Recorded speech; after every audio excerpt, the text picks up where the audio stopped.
ओम साई राम। श्री साई चरित्र में जो हम श्री साई बाबा की लीला पढ़ते हैं, उसके अलावा और बहुत सारी लीला श्री साई बाबा ने उनके अवतार कार्य में की थी। ऐसे अनेकों अनुभव उनके सानिध्य में रहे भक्तों ने उनके घर के सदस्यों को बता रखी थी। ऐसा ही एक अनुभव आपको बताते हैं। मुंबई में रहने वाले दिनकर वर्दम, इनके दादाजी श्री साई बाबा देहधारी थे, तब उनके दर्शन के लिए गए थे। तब बाबा ने उनके दादाजी की कैसे परीक्षा ली थी, वो अनुभव लिखकर शिरडी संस्थान के मराठी भाषा के श्री साई लीला मासिक में जून 1986 में उन्होंने दिया था। वो उनके ही शब्द में सुनाते हैं। अनुभव बताने से पहले आपको विनती है कि अगर आपने ये चैनल सब्सक्राइब नहीं किया तो ज़रूर कीजिए और वीडियो के नीचे दिए गए थैंक्स बटन के द्वारा सही प्रचार कार्य को अर्थसहाय्य करके सही सेवा में शामिल होइए। श्री दिनकर वर्दम लिखते हैं, मेरे दादाजी स्वर्गीय गमसेठ आपासेठ वर्दम यानी दादा वर्दम, इन्होंने हम पोतों को बताई हुई एक सत्य घटना आपको बताता हूँ। मेरे दादाजी 1958 को साई चरणों में विलीन हुए थे। उसके पहले उन्होंने हमें श्री साई बाबा के प्रत्यक्ष दर्शन की घटना बताई थी। मेरे दादाजी धार्मिक थे। वो हमेशा नाम जाप करते थे, लेकिन वो क्या जाप करते थे वो हमें मालूम नहीं हुआ। दादाजी महाराष्ट्र के सिंधुदुर्ग जिला के कुडा गांव में रहते थे।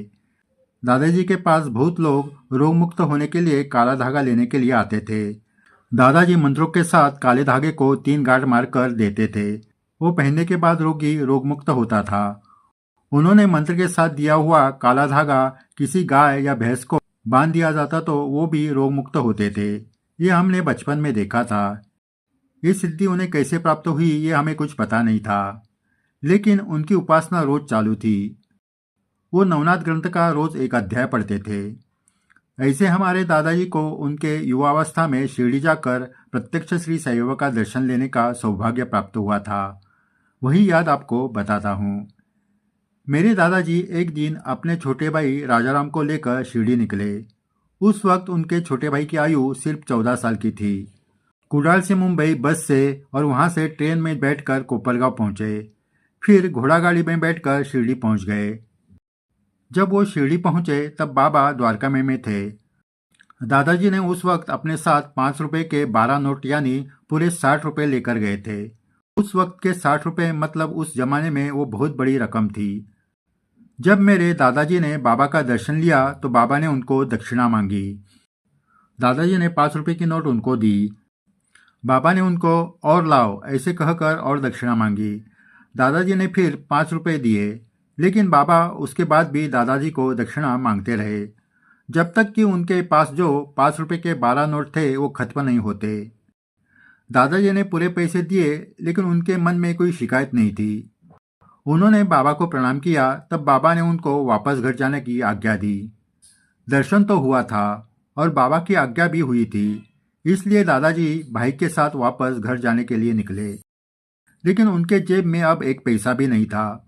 अब घर कैसे जाए ये बड़ा सवाल उनके सामने खड़ा हुआ, लेकिन उनकी बाबा पर श्रद्धा थी। वो भाई के साथ शिरडी से कोपरगांव रेलवे स्टेशन तक पैदल चले गए। थोड़ी देर में मुंबई की ट्रेन आ गई।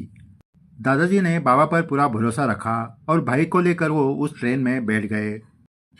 जब ट्रेन चालू हुई तब उन्होंने खिड़की से देखा कि एक टीसी उनके खिड़की के पास आ रहा है।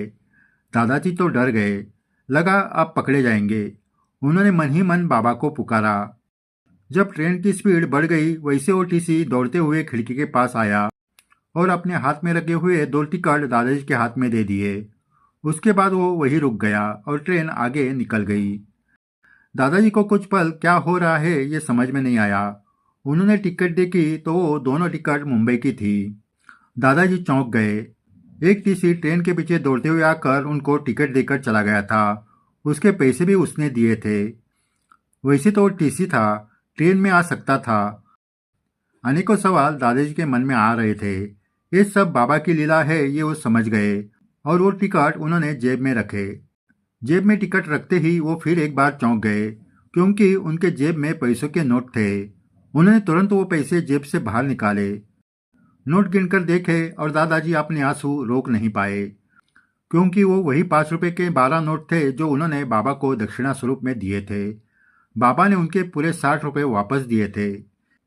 इतना ही नहीं तो बाबा ने टीसी का रूप लेकर दौड़ते हुए मुंबई का टिकट लाकर दिया था। लेकिन उनके जेब में तो पैसे कब आए ये उनको मालूम नहीं हुआ, क्योंकि वो शिरडी से कोपरगांव तक जब पैदल आ रहे थे तब उनके जेब में एक पैसा भी नहीं था। ये बाबा की लीला उनके समझ के बाहर की थी। बाबा ने उनकी परीक्षा ली थी। बाबा ने उनके पूरे पैसे मांग लिए थे और दादाजी ने कोई भी संदेह न लेते हुए वो पैसे दिए थे। दादाजी बाबा की परीक्षा में पास हुए थे। दादाजी ने वहीं से बाबा को प्रणाम किया। उनके ही आशीर्वाद से आज भी हम श्री साई सेवा कर रहे हैं। जय साई राम।